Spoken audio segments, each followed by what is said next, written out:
இது பிதாவின் சித்தம். என்னதான்? ஒரு பலி தேவை. அதற்கு யார பலி கொடுத்தார் பிதா?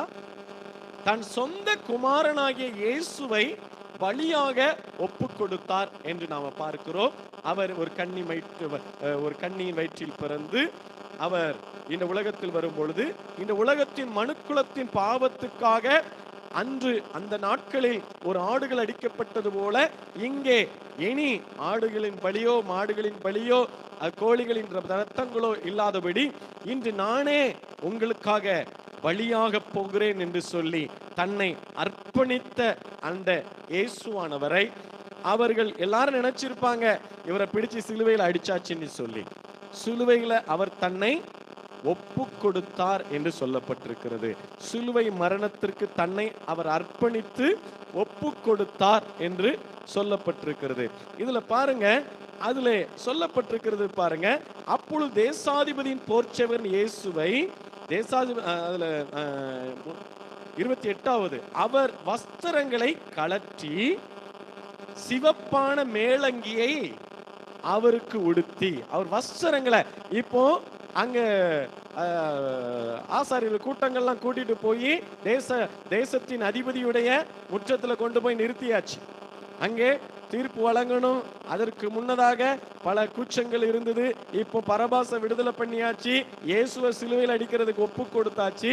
அந்த ரோமர்களின் ஆட்சியின்படி ஒருவனுக்கு தண்டனை கொடுக்க வேண்டுமே ஆனால் அவனை ஒரு கம்பத்தில் கட்டி வைத்து அதுல என்ன செய்வாங்களாம், அதற்குன்னு தண்டனை கருவிகள் உண்டு. அந்த தண்டனை கருவிகள் பல வாறுகளினால் செய்யப்பட்ட தோல் வாறுகளினால் பெல்ட்னால செய்யப்பட்ட ஒரு பிடியில பல வாறுகள் கொண்ட அந்த வாறுகளில் அதன் நுனியில அதுல ஒரு இரும்பு ஒரு மணிக்குண்டையோ இல்லை என்றால் ஒரு தூண்டில் ஊசியை போன்ற ஒரு கருவியோ அதை இணைக்க கட்டியிருப்பாங்க. எத்தனை வாறுகள் இருக்கிறதோ அத்தனை வாறுகளின் நுனியில என்ன இருக்குது? இரும்பு குண்டுகள் இருக்கிறது. அதை ஒரு வாரினால் ஒரு முறை அடிக்கும் பொழுது பல காயங்கள் வருகிறது. அது சில வேளைகளில் அந்த கட்டி வைத்திருக்கிற அவன் திருடனாயிருக்கலாம், அது விபச்சாரக்காரனாயிருக்கலாம், ஏதோ ஒரு தண்டனை, அந்த தண்டனையை நிறைவேற்றுவதற்கு ஒவ்வொருவருக்கும் அதை நிறைவேற்றுவார்கள். அதே போல இயேசுவானவரையும் இப்பொழுது குற்றபலி, இயேசுவுக்கு என்ன குற்றபலி சுமத்துனாங்க? அவர் இந்த வீட்டுல பாவம் செஞ்சிட்டாரு, அதை திருடிட்டாரு, இதை திருடிட்டாருன்னு ஏதாவது பலியை சுமத்துனாங்களா? இயேசு கிறிஸ்துவிடம் வலப்பக்கமும் இடப்பக்கமும் யாரு நின்னா? வலப்பக்கம் இடப்பக்கம் சிலுவையில யாரு நின்னா? கள்ள நின்னா. ஆனா இயேசுவானவர் என்ன தண்டனைக்கு போனாரு? அவருக்கு என்ன குற்றபலி சுமத்துனாங்க? இவன் தேவனுடைய குமாரன் என்று சொல்றான். நானும் சொல்லிக்கிட்டு தான் இருக்கேன், நான் தேவனுடைய பிள்ளைன்னு. நான் தேவனுடைய பிள்ளை, தேவனுடைய பிள்ளை. அவர் சரி, இன்னொரு குற்றச்சாட்டு என்ன சொன்னாங்க? 2 குற்றச்சாட்டை தான் வச்சாங்க. இன்னொரு குற்றச்சாட்டு என்னது? அதுவும் என்ன செஞ்சுட்டாங்க? ஏவி அது பொய் சாட்சிகளாய் ஏற்படுத்தப்பட்டது என்று சொல்லப்பட்டிருக்கிறது. இவர் இந்த தேவாலயத்தை இடித்து 3 நாள்ல கட்டிடுவார். இந்த 2 குற்றச்சாட்டு தான் வச்சிருக்கிறாங்க. இது பெரிய குற்றச்சாட்டு. இடிக்கவும் இல்லை, இடிச்சு கட்டிடுவேன்னு சொன்ன வார்த்தை. இந்த வார்த்தைக்கு அங்க என்ன தண்டனை கொடுக்கறாங்க?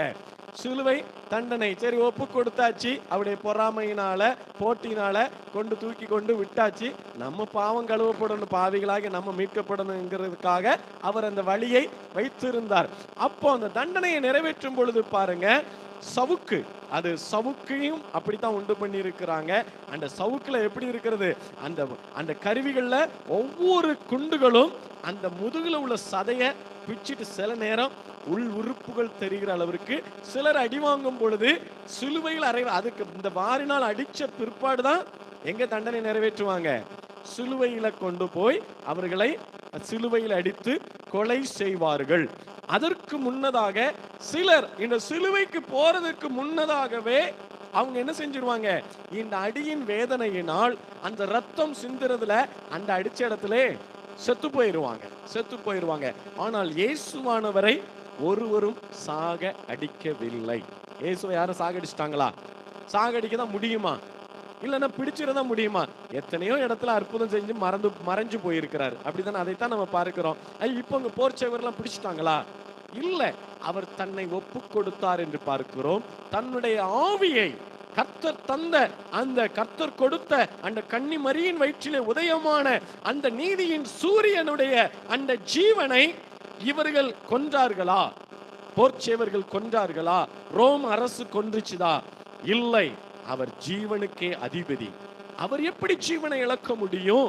அவர் எப்படி அந்த ஜீவனை எப்படி இந்த உலக மனிதர்கள் பறித்துக் கொள்ள முடியும்? முடியவே முடியாது. ஆகையால் தான் அவர் ஆவியை ஒப்பு கொடுத்தார் என்று சொல்லப்பட்டிருக்கிறது. ஆவியை ஒப்பு கொடுத்தவர் சொன்ன கடைசி வரையிலும் எல்லாவற்றையும் முடித்துட்டாருன்னு நான் நினைச்சேன். இயேசுவே, நான் சின்ன வயது முதல் கொண்டு செஞ்ச பாவங்களை நீங்க பார்த்திருக்கிறீங்கப்பா. இதற்காக நீ 2000 வருஷத்துக்கு முன்னதாகவே எனக்காக ஆண்டவர் இந்த பாவ மன்னிப்பை ஏற்படுத்திட்டு போயிட்டீங்களே, எல்லாம் முடிந்தது என்று சொல்லி இத்தனையாவது வருஷத்துல ஒருவன் தோன்றுவான். இந்த வருஷத்துல நான் ஒருவனை உதயமாக்க பண்ணுவேன், ஒரு ஜனக்கூட்டத்தை எழுப்புவேன், ஒரு சபையை எழுப்புவேன், ஜீவப்ப சபைங்கிறவனை தோன்ற பண்ணுவேன், அதற்கு ஒரு மேய்ப்பனை ஏற்படுத்துவேன். அவன் செய்த பாவம் மாத்திரம் அல்ல, அவன் சபையார் வருகிற யாவருமே பாவியாய் தான் இருக்கிறோம். அவருக்கு முன்பதாக, நீதிபரருக்கு முன்பதாக குற்றவாளிகளாய் நிற்கிறோம். இந்த நியாய தீர்ப்பின் தண்டனை நம் மீது வராதபடிக்கு 2000 வருஷத்துக்கு முன்னதாகவே என் தெய்வம், என் தகப்பன், என் தாய் உள்ளம் கொண்டவர் எனக்கு முன்னமே எனக்கு மன்னிப்பு ஆயத்தப்படுத்திட்டு போயிட்டீங்களா ஆண்டவரே. எல்லாம் முடிந்தது. நான் அந்த முடிந்ததுங்கிற வார்த்தையில அவர் என்ன நோக்கத்துல சொன்னார் அதெல்லாம் எனக்கு தெரியாது. எனக்காக ஆண்டவரே ஒரு காரியத்தை, ஒரு நல்ல ஒரு தகப்பன் கூட ஒரு பிள்ளைக்கு ஒரு செட்டில்மெண்ட் பண்ணாம போய் சேர்ந்துருதானே, எனக்காக ஒரு நல்ல தகப்பன், எனக்காக பாவ மன்னிப்பு கூட ஒரு எழுதி வச்சிட்டு போன என் நல்ல தகப்பனா இருக்கிறாரே. அதை நினைத்து பார்க்கும் பொழுது எத்தனை அதிகமாய் அவர் முடிந்தது என்று சொல்லி ஜீவனை கொடுத்திருக்கிறார். கொஞ்சம் யோசித்து பாருங்க. அப்படிலாம் யோசித்து பார்த்து இயேசுவுக்கு நன்றி சொல்லி பாருங்களேன். அந்த தகப்பனை துதிக்காம இருக்கவே முடியாது.